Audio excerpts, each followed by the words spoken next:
So how did you guys meet? And what were those early years like? Okay, college.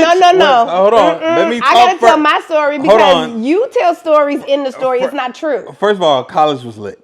Okay. Oh yeah, college was definitely lit. Okay. But I'm gonna let you talk. I'm gonna let you finish. You about to Kanye me? But I'm gonna let you finish. But her story is all fabrication. It's absolutely not. The first part of it is definitely fabricated. Absolutely not. I'm just gonna point that out. But go ahead. So it was a wintry February day. No, but seriously, I was not in school actually at the time when we met. I had taken some time off of school. I still lived in the town. I am 2 years and 6 months older than him. She's about 3 years older. It's on record. 2 years and 6 months. About 3 years older than me. 2 years and 6 months does not equate to 3. Okay. If you round up. Okay. Anyway. Hey Reggie. When you doing roundup, 5 and up rounds up to the. Let me talk. You the 5 and up goes to the next number, right? The next whole number, right? Okay. Seriously, all right. Is this what we're doing? Okay. Is this what we're doing? 5 and up rounds to the next. Hey, so if it's 2.6, what to round up to, Reggie? 3. Okay, praise the Lord. That boy. Has nothing to do with this. That's that. No, clearly you have something to do with this. That's that Jersey. Okay. That's that Jersey education. Clearly you have something to do with That's this. that Jersey education right there. That's good education. Go ahead, babe.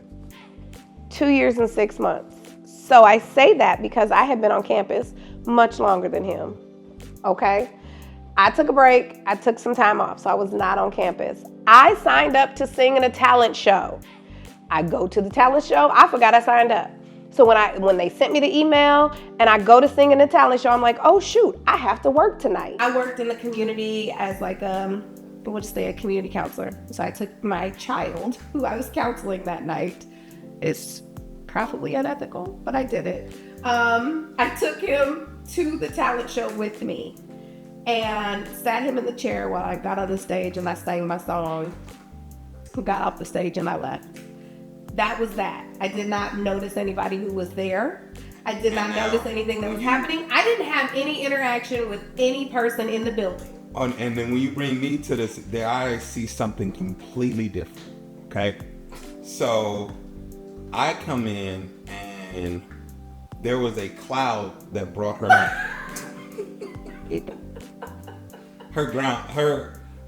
Her feet wasn't even touching the ground. I'm trying to tell you, she said she's walking, that girl didn't walk, okay? So so now I've become a little popular on campus, okay? Become a little popular. I don't know, I wasn't on campus. Stop playing. That's why they asked me to host the show. He was hosting the show. I didn't even know who was hosting. So I didn't know him. Hosting a show on the campus in front of the whole black campus, there's a little popularity that comes with that. Okay, I was pretty known. And I had never seen this young lady, this PYT right here. So I introduced her, and again, you don't even remember what you had on. You remember what you had on? Not for real. Okay, so you don't remember the pink heels, the spaghetti straps? I didn't have that outfit on. Yes, you did. I had that outfit on the night that you proposed to me. Yes, the reason why I had you put that outfit back on because that's what you had on stage. I don't know. Pink shirt, spaghetti strap in the back. Anybody have white pictures from Harambe, Iowa State University, white leggings, 2004? If you have pictures, put them up, because I don't believe it. Let me tell you something. I don't need a picture. It's right here. Okay? Know what I saw? She had the T-Boz cut. All right, with the little short hair over here, eye right here. Okay, you see one eye. You just like a pickable type of joint. Pickable? Okay, and so I introduced her, and I'm telling you, as you know how you introduce somebody on the stage, and you're going off the stage, they're coming on, and again, she's floating. She's like floating to the mic. All right, and I'm walking past, and I'm just like, who this John? I turned to Philly for a second. I was a Philly John for a second. I was a Philly bull. What is a bull? I don't know. I was a Philly bull for a second. I'm from Philly. I'm from Jersey. I was a Philly bull for a second. I said, who this John? Right here. And she started singing, and I'm like, yo, this is crazy. All right. And I remember talking to my guy, and I tapped him. This is later. I tapped him and I was like, yo, that's my wife right there. That's her. That is her right there. Who is she? Where's she from? Where's she been? And then so that day, after that day, I don't see her anymore. No, okay? now it's me. Okay. So fast forward from February to August, I have now re-enrolled in classes. I gotta find her. I'm back to classes. Where did she go? This is like the week or two before classes started on campus. We went to Iowa State University, it's a PWI. So Black community is pretty, close and knit because there's not a lot of us. So I'm walking on campus to go somewhere, and I see a girl that I know, that I had known, from my other time there. And so we are a distance away from one another, walking on opposite sides of the space. I say, hey girl, what's up? I yelled it to her. She said, hey girl. And she was walking with somebody, but I didn't know him. And he says, that's all you see? That's all you see? And literally, that's what I said. I'm like, she is so disrespectful. I said, hey. And kept walking. Like, I don't even know who this dude is. So. Girl, you seem to think you got away from me. Oh my gosh. Donnell, stop it. So the same day, I'm now in a common space outside of a dorm room with some other Black people. We're just laughing, talking, doing whatever. And I see him come walking up. So I reach over to somebody and say, hey, who is that walking up? And they said, oh, that's Big Rob. And I said, oh, okay. So he walks up and I say, hi, Rob. And he goes, hey. I said she want me. I said, She want me. you said, hey, but what's my name? He did not know my name at all. Okay. Fast forward 2 weeks. I am trying to drop an 8 a.m. Now, let's be clear. Let me set this thing. Fast forward about 2 weeks. School is starting back. Yes, school has started. Okay. I have a philosophy 201 class. That's exactly I get what there it is. on time. Yes, you did. Okay. And then this pretty young Joan come in here Oh late. my Lord. Okay, she come in there. She come in there. She late though, Reg. She late though. And I said, oh snap. I wasn't that late Right. because I was there enough to get signed out before class started. Okay. Okay, so Okay, you don't weren't make there it when seem like I was late. You weren't there when it started. The class hadn't started yet. No classes started. It had not. Yeah. There was a line of people trying to get their thing signed to get out of the class. That's blurry. That's what. So He makes stuff up, y'all. I seen her. She comes in, and the whole class. I'm not listening. I don't know what the dude said. She's sitting in front of me. I'm just looking at her, and I'm in my head like, okay, all right, she ain't about to leave this room again, leave my presence again, and I don't. Okay, bag her. Okay, we gotta. Reggie, we gotta bag her, Reggie. Okay, we gotta get her up out of here. And so I'm like, hey, all right, how I'm gonna approach the situation, what I'm gonna do. And then, so I figured I would just wait out in the hallway after class. I see her going to talk to the professor. So I'm like, well, shoot, let me scoot down there. And I say, what you talking to the professor about? That's not what you said. That is what No, I it's said. not, and that's why. I said, why you talking to the No, professor? that what is did I not say? how you What did I say? started. What did I say? Your opening was, I know you ain't trying to leave me. I did say that. We were I was in a line. I don't even know this dude. I was in a line with other students to get my class changed because I knew that. And you said, yeah, I can't do this class. I said, I can't do 8 o'clock classes. I don't do that. What'd I say after that? I got you. Like, No. What did I say after that? Did you do the whole? you said we could do the class together. I said, and then I said, Give me your number. I'll give you mine. I got you. I'll make sure we get to class and we do all the work. Call and wake you up for the class. Right. I said, give me your number and I'll call you on class days to wake you up. And you gave me something like, all right. And I said, That's pretty good. That's pretty good. come on, Reggie. Is that on fire? That was pretty good. She trying to do me right now. I said, yo, no, you ain't gotta worry about That's it. not the issue. I got you. But the reality is, I was naive and not paying attention. Like, I didn't know he was hitting on me. I was really like, I don't want to be in his class. Like, I just, didn't pay attention. Don't worry about that class. But now here's where the sketchy behavior comes in. We're about a month into this class. Mind you, no, he's not calling me to wake me up. We barely attend the class. Let me say that. Did not call me at all. We barely attend the class. He's calling me at night. You want to come study, or do you got some spaghetti? Like, he's calling me at night. It's not daytime. You call me about the spaghetti. I'm just saying, it's not daytime. Okay. He's not doing that. But he did call me and say, hey, my fraternity has a study table. Would you want to come to the study table? Like, you know, we just study, we talk, whatever. I was like, oh yeah, that'd be cool. I'll come study. We could study philosophy, class we haven't been to. So, okay, let's do this. I go to the study table. I'm sitting there with him, his fraternity brothers. It's fun. Good times, right? He then says, so, who have you dated around campus? Now, mind you, I was at the campus 2.5 years before him, okay? When I graduated in 2000, he was like a junior, okay? So, I said, you know, I'm now a junior. I've dated a few people, but none that I'm interested in talking about. And he says, oh, okay, like, and this man starts naming men that I dated from my freshman year in college when he was still in high school. How do you know men who no longer even attend this university? Research. How do you know Research. these men that I've dated? Research. And he says, I did research. I said, oh no, you're a stalker.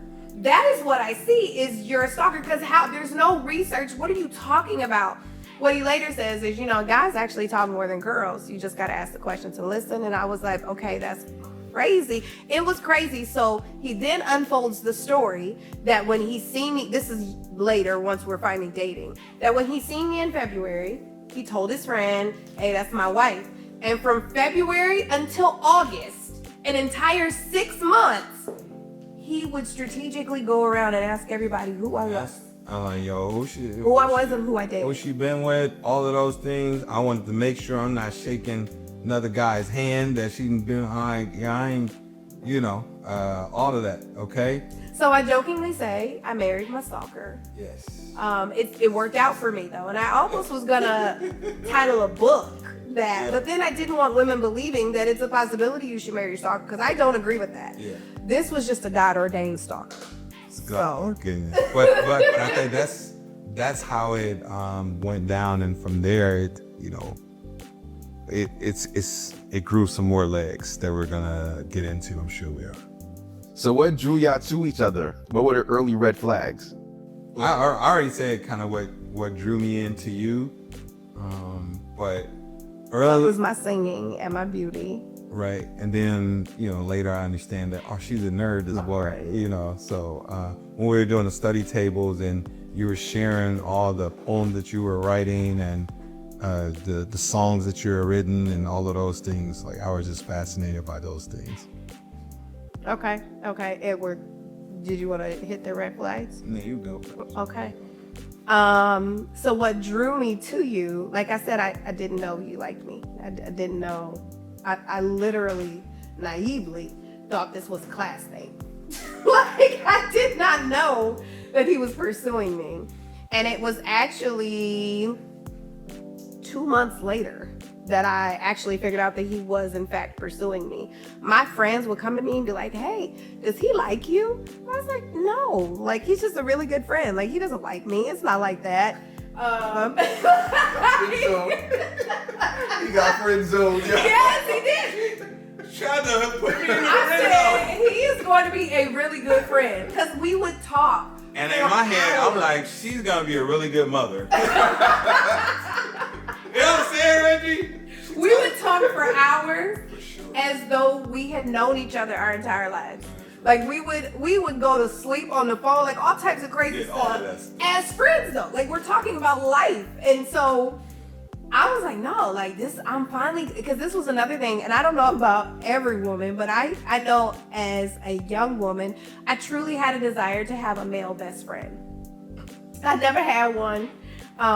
Every guy who was my friend would eventually try to cross the line, and I'm like, you just ruined it. Like, you ruined it all. And so when I met him, I was like, he gonna be my best friend. Like, I got me a male best friend. Like, this is about to be so cool. And so it wasn't until we went to the movies, and that wasn't odd either. Friends go to the movies all the time. So we go to the movie, and he puts his arm around me. I ain't put my arm around you. Oh, you grabbed my hand. I lifted this hand up. I put this hand under, and I did the little finger. Okay. Did the hand joint. And your part was like, I was so thrown off. I was sitting there and I was like, whoa, like, does he like me? Apparently he likes, do I like him? Like, I don't know. So I no longer, the movie was Born Identity. I had to watch it again because I missed the whole last half of the movie because I was in my head at this point trying to figure out if I actually liked him. And I was going back over all of the things that I did like and didn't like. It was a whole thing. But what ultimately led me to say, yes, I do like him. I am drawn to him. Was one, our ability to communicate and how we communicated so well and how it was like he had always been in my life, even though I had just met him. And then two, he made me laugh. I was, that was at like the height of me dealing with and acknowledging that I had depression. Like, I had just recently acknowledged it. So that was in the height of being depressed and being a pessimist and being angry. And so I was always very serious. I remember my Black Planet. My name was The Realist. Okay? Like, I was always about just being real, serious, authentic. Don't nobody have time to play. And he always made me laugh. And his always made me laugh. I was like, okay, I need that. I like that. So I was like, okay, I was willing to go through and to pursue. As far as the red flags, there were absolutely red flags. it was for sure red flag. Absolutely. Oh no, don't say it like that. Like that. Absolutely. That was red flags. Okay. Now looking back, I think we both acknowledge that it was trauma that brought us together. For sure. It was trauma bonding. It was that shared trauma, similar realities that brought us together, allowed us to feel comfortable with one another. I think also, though, the reality that even though we grew up in that trauma, we both had a desire to not perpetuate that cycle. We both had a desire for something different. That also kind of bonded us. But from the very beginning, so when we started talking, let's just hanging out, talking, whatever. We weren't in a relationship, right? We weren't exclusive. So he was friends with all of his exes. That's not an alarming thing, right? But then he would often be on the phone with exes. He would be getting off of the phone with exes and saying, I love you. I don't like, but I thought that was an ex. Yeah, that's my friend. I tell all my friends I love them. Okay. He was often surrounded by women. Often. And even to this day, his best friend is a woman. I love her. Like, she's down. It's good. Like, there's no red flag, no nothing with that. But I'm just saying that to say, like, he was always surrounded by women.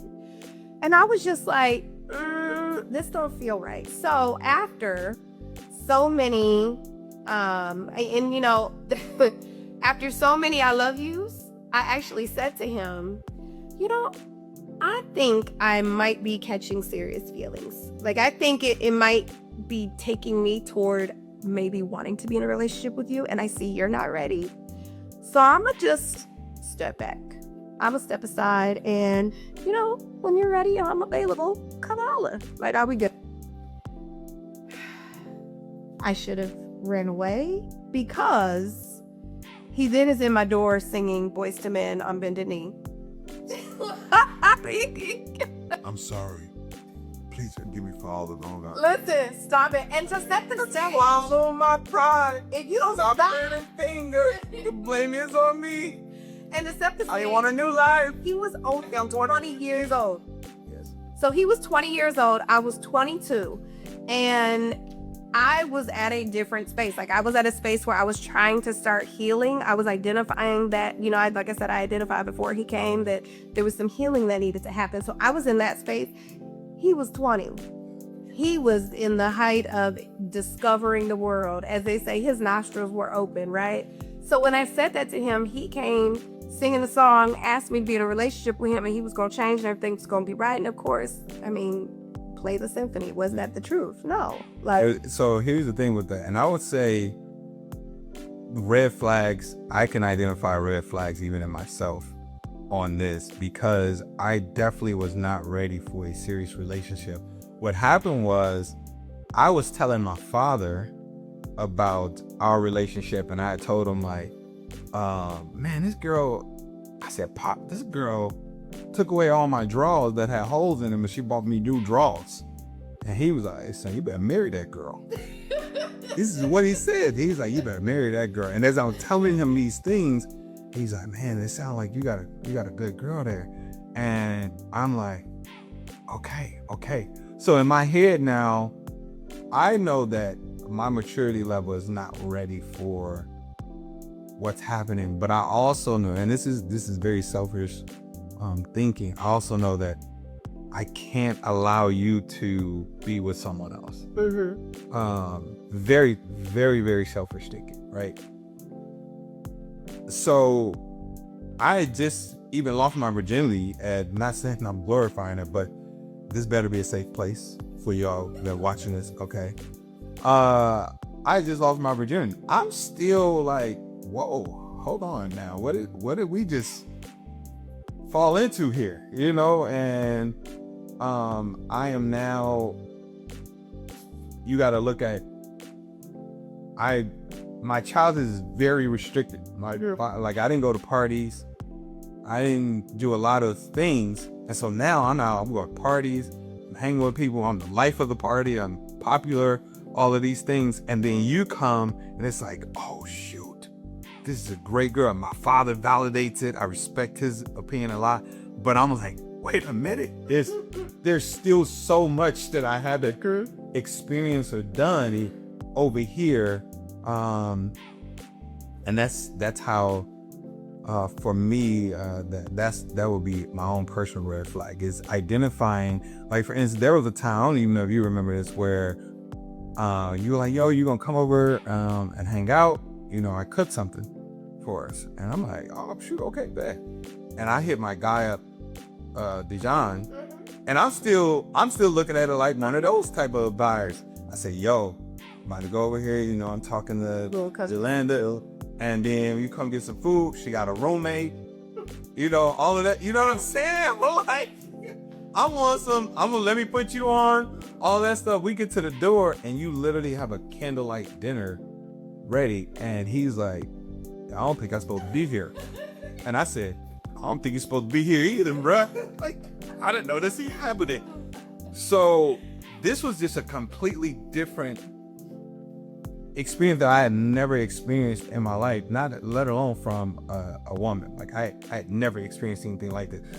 Yo, I didn't even like going to her house because it was too clean. I'm like, this is too much. And for me, even when we did get into an argument or something like that, my go-to was, well, instead of like trying to correct this or solve the problem, it was like, I'm gonna talk to this girl. I'm trying not to experience the rejection or the abandonment or the pain of it. So I'm just gonna try to replace it. So I would say that was one. Red flags that I saw in you. The anger. It's just like how you respond to certain things. And in the beginning, though, the little Louisiana hot sauce was cute. It's like, okay, but hold on now, I get a little heartburn. Too much spicy food, you know what I'm saying? So I would say that. And then meeting your family, I remember there was one time you had came and you wanted to scoop me up. You scooped me up and you had your brother on speakerphone, and he says, yo, I'm about to get your mom locked up. And you was like, see, I've been telling y'all about, and you start doing this. I've been telling y'all, see, she needs to start doing. And I was like, what the heck is going on here? What's she become? I was like, this girl is ghetto. You know what I'm saying? So there was red flags, Not good.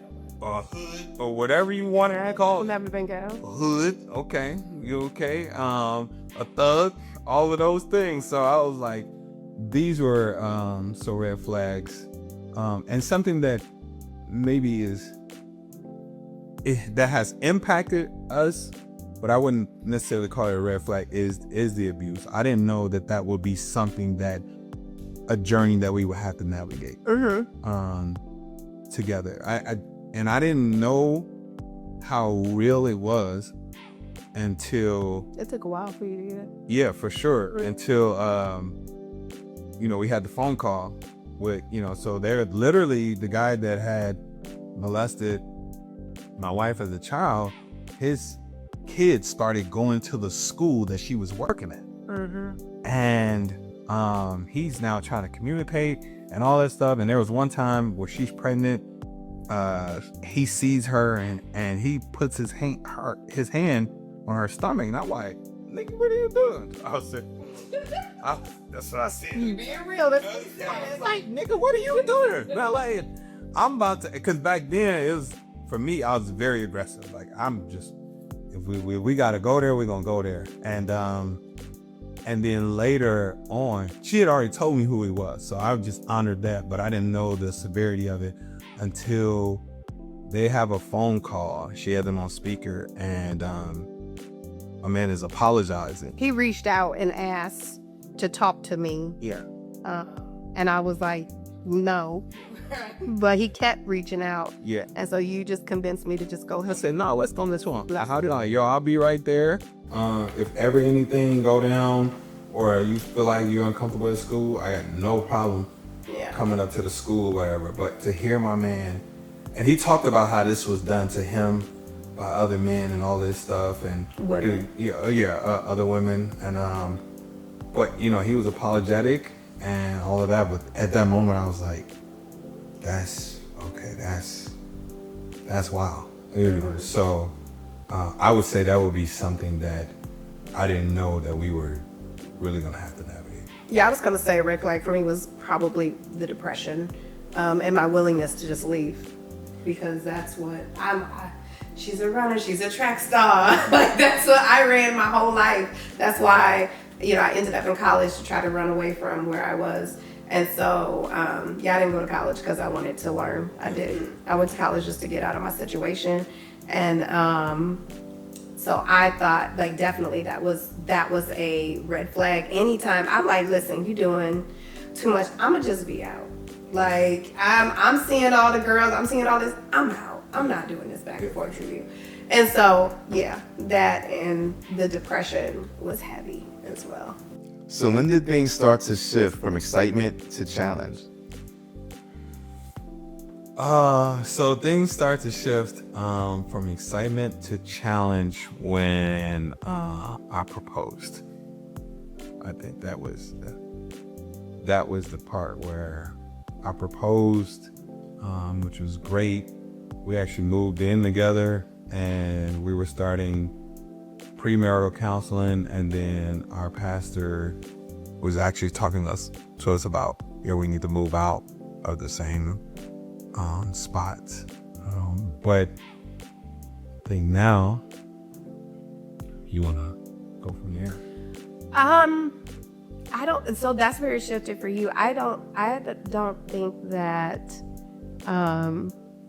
Because the question is, when did it shift from excitement to challenge? I think that our relationship has always ebbed and flowed. And so there's always been this level of excitement that's going through, and then several challenges that arise. When you proposed and we went through that, or you had that shift, that was a challenge that came. And so we, spent 5 years on and off figuring it out, right? But what I'm saying is, I'm seeing, for me, there's a clash where the clash of, I would say, how I'm feeling towards you, like when because we're moving in together, and just maybe the responses, the anger, the there's a bit of coldness. So for me, I'm now at a point where I'm entertaining and I'm not saying that's the cause, Right. but I'm saying in that, through me, I'm feeling rejection, I'm feeling abandonment, Right. all of these things. So now I'm entertaining whoever is willing to give me validation. Absolutely. So I'm saying the challenge came now when I think we're about to make this move, but we don't know how to reconcile. We don't know how to navigate it. We don't know how marriage looks. We don't know how to take ownership. Let me just speak for me. I don't know how to take ownership. I don't know how to necessarily lead. I don't know how to not operate in my anger or my hurt or sadness. And the only way I know how to do that is by seeking out someone else, or just being willing to entertain these lustful feelings that I have. So, in hearing your answer, I agree 100%. And it just hit me in your answer. It's like, oh, but we're focusing on college. Because You're in college, yeah. yes. So, because I'm like, I don't know that once the challenge was solved, that there was never another and the excitement didn't wait. And so it's like, no, it probably did. But in college, when did it transition? And I think I would agree. Like, I think that transition definitely happened with the getting engaged, because I remember we moved in together and I had never lived with a male ever. Okay. I had female roommates, and we were, this is the thing. My female roommates, we were the same. Right. Everybody cleans up after themselves. We keep our spaces clean. We keep our stuff in our way. Like, we did have one messy girl. Yeah. All of her mess stayed in her room. Yeah. And we would go to her like, hey, homegirl, you left this in the sink. Yeah. Like, get your stuff together. Yeah. And so, that was that. To move in with a man who does not come from that same cloth, okay? For me, I was like, what? It was a red flag, because it was like, you about to be out here submitting. Like, that's what it felt like. Like, you're about to be cleaning up after him and cooking for him always and doing all these things, and he's not going to do anything. Right. He's going to go to class now and work later. Right. And you're going to be made to take care of all of this. So yeah, that definitely was when it turned into a challenge. Like, is this what I want? Right. I don't know. Right. Yeah. Yeah, I know. And I think both of us were feeling that, where it started to become more real to me. And then that's when it all shifted.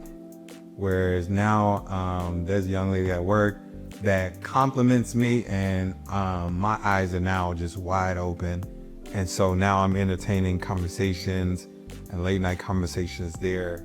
And you end up finding the messages. And y'all, I went viral before viral was a thing. Because not only did she find the messages, but she then, as I come home, because I tried, she's like, hey, babe, can you come home right away as soon as you, and I'm like, I said, can you meet me at home? I was on campus. Yeah. And then I was like, oh, okay, cool. I stopped to campus. I'm like, oh shoot, I ain't erased those messages. So I try to delete the messages or whatever. I go home and I said, yo, what's going on? And she's like, no, I'll show you, just relax. And she's pulling up the things. She goes and logs into my Facebook, and she's like, oh, so you erased the messages, huh? It's cool. I got it right here. To myself. And hold on, not only did I email them to myself, but I emailed them to 3 different accounts, because we had each other's passwords. So 3 different accounts, 2 of which he didn't have a password for. So there was no deleting, sir. So she pulls up the messages and then begins to read them to me. And I'm just like, okay. What's up? And What's up? She's like, you are a liar. You are this. And I'm coming close to her. She said she didn't hit me. I'm telling you she did. I came in a little close. She's like, no, you're a liar. She's like, no, I didn't hit you. I pushed him out my face. I said, get out my face. I told him, don't come into me. You punch him. Don't come into me. That's what I said. Like my I was, story. and that's the thing. I communicate very well. What's it called? What's the statute of limitation on? Anyway, on domestic? Like, yes. I was very serious. I communicate very well. So in that in that time frame, I'm like, I am fuming. Do not come to me. Do not touch me. Stay back away from me. And he was crossing my boundaries. Right. He thought that he was gonna be able to massage his way out of this. And then at the apartment, she called our pastor. we were in marriage couple. So the pastor, she saw. No, pastor. Let me read you these messages. So she now reads the messages to the pastor. Indeed.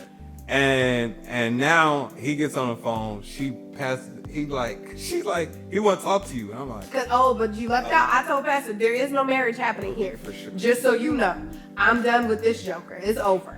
She's like, I get on the call and I'm like, hello. He's like, man of God. What are we doing? And so not only did that happen, but I don't know if y'all remember Facebook used to have it where you can do these notes. She puts the messages in a note with the girl's picture, tags the entire black. I also made, I didn't do the messages. I did a manifesto. I put words to this and told the entire story of what happened from inception to the end. Because this young lady was in my face. I met this young lady. First of all, he has me coaching this young lady on a message with her because her boyfriend broke up with her. And I'm like, oh, that sucks. Tell her it's okay. It's this, that, and the other. And they're messaging while I'm braiding his hair. None the wiser. And then he introduces me to her in parties. This is my coworker. Oh, hi, how are you? Nice to meet you. Yeah, hi. So I met this okay? So when I tell you, the height of festivity. And for sure, and betrayal. And all of that went on Facebook. Let me give it to you all. I'm going to tell you why I'm done with him forever. I'm talking about the number of calls that I received. My guy says, when I say this was not just in college, this was the entire city of Ames, Iowa.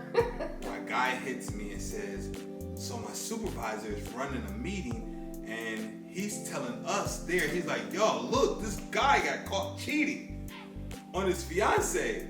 And my guy says, everybody goes over to the computer and he's like, yo, that's my man Rob. And I was like, yo. And so I'm getting different calls and just hey bro, what's going on here and all of these things, and it's just, I'm like, this thing has legs. This message is going around knocking on people's doors and saying read me, and then not only that, she puts it on MySpace as well. So the message is now on MySpace. I mean, when I say viral, because the girl followed me on MySpace. So I'm like, I need you to know. I'm up here like, my God, today. And so that right there was, again, I'm want to point out that again, there's no excuse for the behavior whatsoever, right? I'm saying in this moment, that's why I said that's the red flag for me, where I knew that this probably shouldn't be this long term. 21 years old. I'm just now going into club. I'm just now for real being seen by women, and I'm entertaining it, and for the first time I'm like, oh man, somebody actually is complimenting or validating or showing me some type of attention, and I just The betrayal and the hurt for me was I identified that.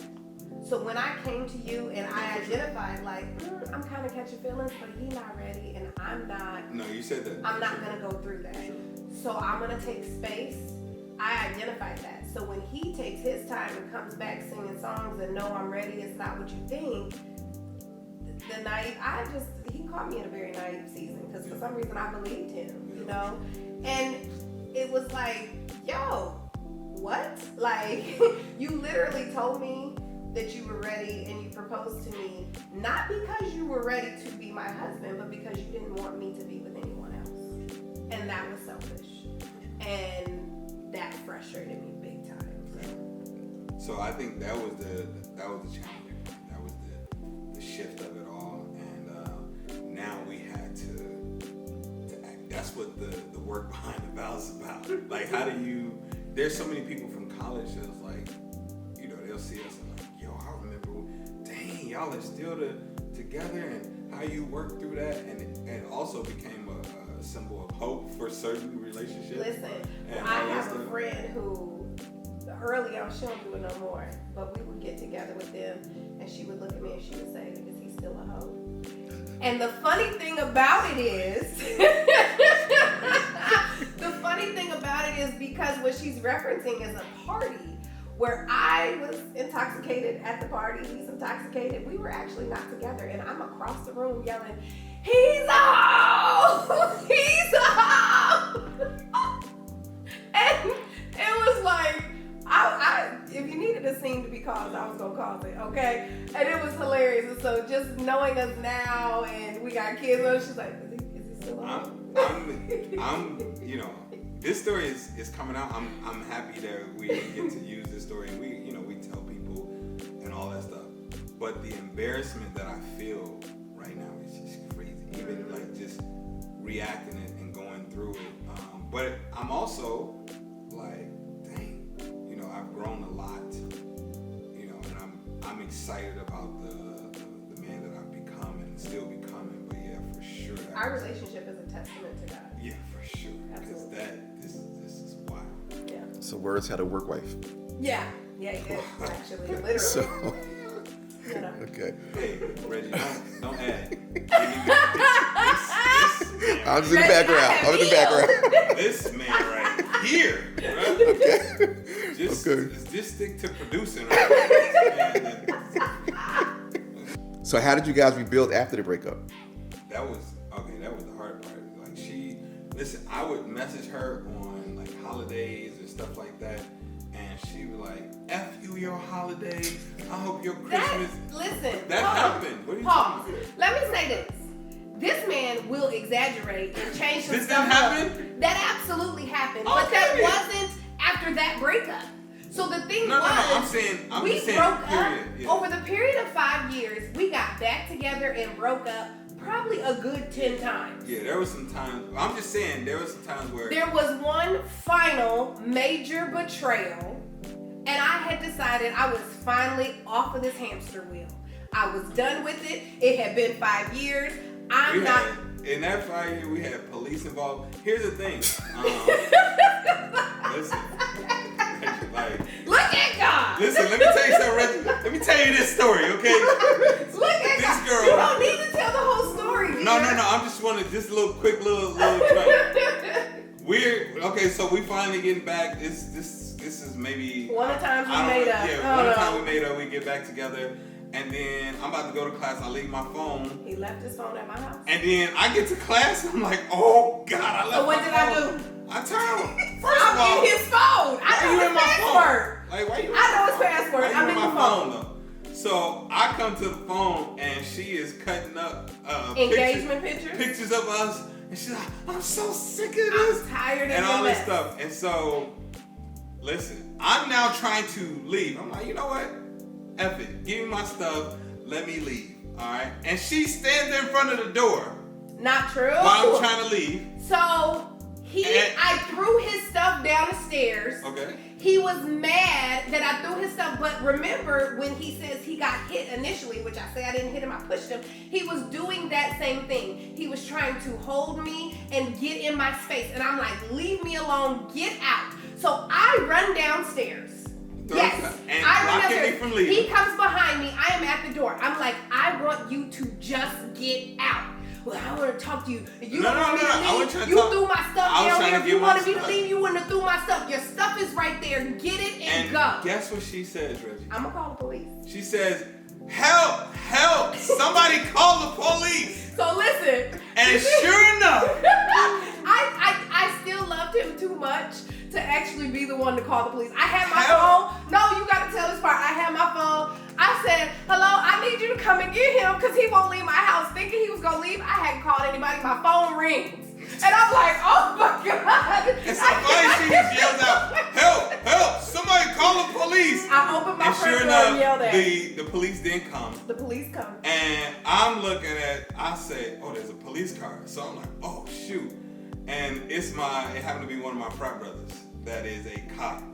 And so I said, oh, I'm good. No, let me tell you, this right here, I don't give a fuck about what she's saying, all this stuff. Like, I just go off and he's like, yo, calm down. His partner, I hear his partner says, hey, you need to tell him to calm down or we're gonna have to arrest him and get him and put him in the back of the car.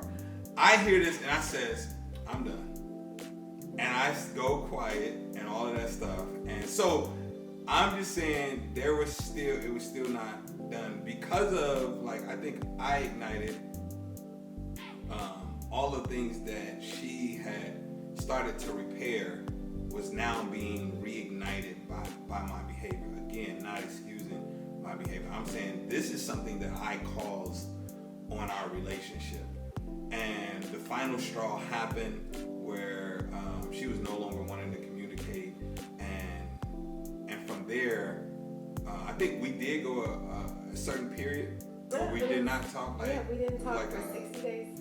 Oh yeah, okay. So it was like 2 months, which is so he was texting me. This happened early November, where I was like, I'm done. Like, this is the last time that you will disrespect me. I'm over it. And fast forward to Thanksgiving, he's texting me, happy Thanksgiving. I wish you choke on a turkey leg. Oh man, shit. Like, die. I don't want your text. I hate you. Like, I went through all of that. He then fast forwards to December. He tries to text me. Why are you texting me? Like, I do not like you. Like, I was so mad. I was done. Like, I was done. So and then there's a period where, I think after that we didn't talk either, but. We didn't talk until my birthday. Okay, so now we're talking about February.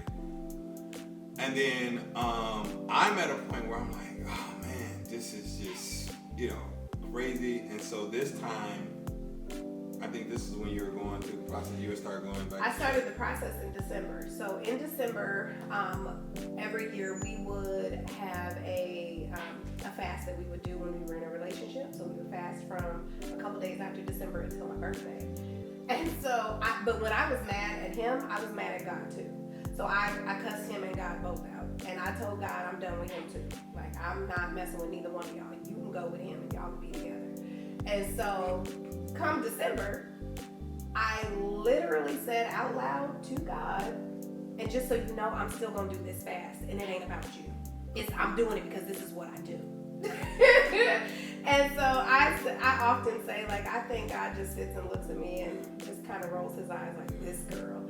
And so I started the fast. About 3 days into the fast, I was laid out on my face crying. And the Holy Spirit was just revealing to me all of the issues and how I got in the way of God's design from the very beginning. And so with that, it was like, oh, okay, I need you to go back to what you had started before him and get to focus on me and loving me and how do I love you and what does love look like between us. And so that's when I got back in my self-care bag. I'm taking myself on dates. I'm taking care of myself. Like, the hate and the anger started to subside. Like, I was good. He reached out toward like the end of January, like just before my birthday. Right. And he sent me a birthday gift. I never answered his calls. I didn't answer his texts. Like, there was no more hatred that came back, but I was just like, absolutely not. Like, I won't open that door again. And then he says, after he sent the birthday gift, I said, thank you.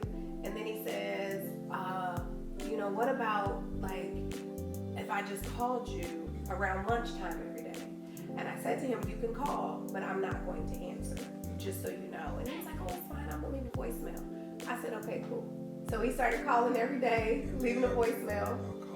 Okay, I sent my man to the streets. Okay? And I said, you want to be in the streets in November? You could be there. And so he was out there for about 90 days and came back because apparently it was cold in the streets. I don't know if that's the reason. I think the reason is I felt you drifting. And again, I'm still holding on to the fact that this is a phenomenal woman. Right. I think I wasn't even ready for a healthy love. You know, because this is not what I've seen before. Because we talked about like the love that I've seen came with anger and resentment, and rejection and abandonment, and all of these things. So you know, I'm feeling the drift. So I'm calling every day and all of those things. And it wasn't until I think the maturity starts to kick in when one time you finally pick up and I'm like, yeah, can we? Oh, you know, or whatever. And you're like, can we go out? You're like, yeah, meet me here on Friday. And that's when I find out that it was a Friday service. Prayer. And I start going there with you on Fridays. And afterwards, you'll be like, all right, bye. I'm like, oh, shoot. So going there now, because my father always had me in church. I grew up in church, right? So going there, now I'm like, oh, shoot, I'm able to see myself, see the behavior, and see, like, is this the man I want to be, or is this who I want to become? And I just remember us having a real conversation, and I was like, no, I want you. I just gotta end some things, I gotta do some things, and just if you could give me this much time. And he was like, I'm not giving you anything. If I'm available, I'm available. If I'm not, it is what it is. And I was just like, oh God. And I just remember breaking off certain conversations and relationships and asking for forgiveness from some of these young ladies or people that I've heard, or other people that I had misled or manipulated or whatever. I just remember going through that, and then maybe like 8 or 9 months later, I'm now like, all right, I'm like, I'm all yours, and we getting married. And you're like, hold on now. And I literally, from that point on, I started planning the wedding. That's crazy. And when we got married, we weren't even like in an official relationship. Not at all. I'm just like, hey,